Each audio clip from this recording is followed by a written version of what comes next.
જય માતા ખેડૂત મિત્રો, આજે તારીખ 8 મે 2025 ને આજની સવારની હવામાન અપડેટની અંદર માહિતી મેળવીએ તો ગુજરાતમાં હજુ પણ 2 દિવસ દરમિયાન માવઠાને લઈને આગાહી. આજે તેમજ આવતીકાલે 2 દિવસ ગુજરાતના ઘણા વિસ્તારની અંદર ભારે વરસાદનું અનુમાન છે. આજે પણ સૌરાષ્ટ્ર હોય, ઉત્તર ગુજરાત, મધ્ય પૂર્વ અને દક્ષિણ ગુજરાતની અંદર વરસાદની સંભાવના રહેલી છે. આજે પણ અમુક વિસ્તારોમાં 4-5 ઇંચ સુધીના ભારે વરસાદો પણ નોંધાઈ શકે છે. વિસ્તારો વાઇઝ અપડેટ મેળવીશું. સાથે જ માવઠું ગુજરાતમાંથી રજા ક્યારે લેશે તેની પણ માહિતી મેળવીશું. ચેનલમાં નવા હોય તો ચેનલને સબસ્ક્રાઈબ કરી નાખજો અને વિડીયોને લાઈક આપીને તમામ ખેડૂત ભાઈને શેર કરી દેજો. છેલ્લા 2-3 દિવસથી ગુજરાતમાં વરસાદી માહોલ યથાવત જોવા મળી રહ્યો છે. ગઈકાલે 7 તારીખ દરમિયાન પણ ગુજરાતના અનેક ભાગોની અંદર માવઠાનો કહેર જોવા મળ્યો હતો. ખાસ કરીને અમરેલી જિલ્લાના ઘણા બધા ભાગોની અંદર લઈને 4-5 ઇંચ સુધીના પણ ધોધમાર વરસાદો નોંધાયા હતા. અને મિત્રો, છેલ્લા 2 દિવસથી ઘણા ભાગોની અંદર જ્યાં માવઠું જોવા મળી રહ્યું છે ત્યાં ભારે વરસાદો નોંધાઈ રહ્યા છે. ગાજવીજનું પ્રમાણ, તોફાની પવનો ફૂંકાઈ રહ્યા છે, જેના કારણે ગુજરાતના ખેડૂતોને ભારે નુકસાની પણ પહોંચી છે. પરંતુ મિત્રો, હજુ પણ ગુજરાતની અંદર માવઠાની શક્યતાઓ યથાવત જોવા મળશે. આગામી આપણે પહેલાં પણ જણાવ્યું હતું કે 10 તારીખ સુધી ગુજરાતમાં માવઠાનો ખતરો હશે. તે મુજબ હજુ પણ 2 દિવસ દરમિયાન એટલે કે 24 કલાક દરમિયાન હજુ માવઠાનો ખતરો જોવા મળશે. હજુ આજે પણ અમુક વિસ્તારની અંદર ભારે વરસાદનું અનુમાન છે. આજે પણ 4 ઇંચ સુધીના ભારે વરસાદો નોંધાશે.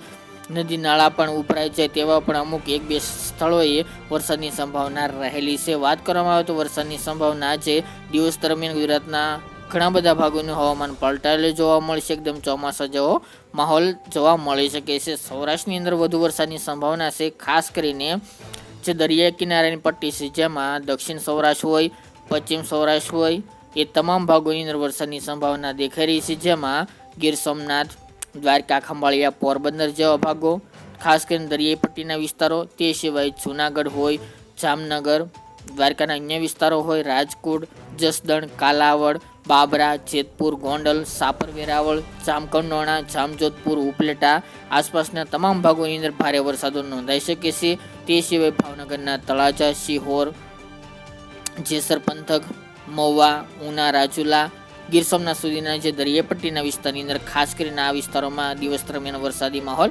યથાવત જોવા મળશે. તે સિવાય અમરેલીમાં ચિત્તલ, બાબરા, કુકાવાવ આ તમામ ભાગોની અંદર પવન સાથે ભારે વરસાદ પડી શકે છે. સુરેન્દ્રનગરના પણ 1-2 વિસ્તારની અંદર આજે પણ વરસાદી માહોલ જોવા મળી શકે છે. બાકી રહી મિત્રો દક્ષિણ ગુજરાતની વાત, તો દક્ષિણ ગુજરાતની અંદર પણ આજે વરસાદનું જોર જોવા મળી શકે છે. સુરત હોય, વલસાડ, નર્મદામાં, ભરૂચ, રાજપીપળા, ડાંગ તેમજ મધ્ય પૂર્વમાં વડોદરા સહિતના ભાગોની અંદર બપોર બાદ સારો એવો વરસાદ ત્યાં પણ જોવા મળી શકે છે. મધ્ય ગુજરાતના અન્ય વિસ્તાર જેમાં ખેડા, વડોદરા, નડિયાદ, સાણંદ, આણંદ જેવા ભાગોની અંદર પણ વરસાદની સંભાવના રહેલી છે. ઉત્તર ગુજરાતની અંદર મહેસાણા આસપાસ, પાલનપુર, ડીસા, થરાદ બાજુના અન્ય વિસ્તાર, સાબરકાંઠા જેવા ભાગોની અંદર આજે પણ ઝાપટાથી લઈને અમુક વિસ્તારોમાં ભારે વરસાદો પડી શકે છે. પરંતુ ઉત્તર ગુજરાતની અંદર અતિ ભારે વરસાદ નહીં જોવા મળે. મહીસાગર અને દાહોદના 1-2 સેન્ટરની અંદર આજે પણ ઝાપટારૂપી વરસાદ, તો અમુક જગ્યાએ ત્યાં ભારે પણ વરસાદ ત્યાં પણ જોવા મળે તેવી સંભાવના દેખાઈ રહી છે. કચ્છમાં જે શક્યતા ઓછી માની રહ્યા છીએ. બાકી મિત્રો, ગુજરાતમાં હજુ પણ 24 કલાક દરમિયાન એટલે કે આજે 8 અને કાલે 9 એમ 2 દિવસ દરમિયાન વરસાદનું જોર જોવા મળશે. કાલે 9 તારીખથી વરસાદનું જોર ઘટી શકે છે, પરંતુ ઝાપટારૂપી વરસાદ 10 તારીખ સુધી યથાવત જોવા મળશે. 9 અને 10 તારીખ દરમિયાન વરસાદનું જોર ઓછું જોવા મળશે. વરસાદની તીવ્રતા ઓછી થઈ જશે.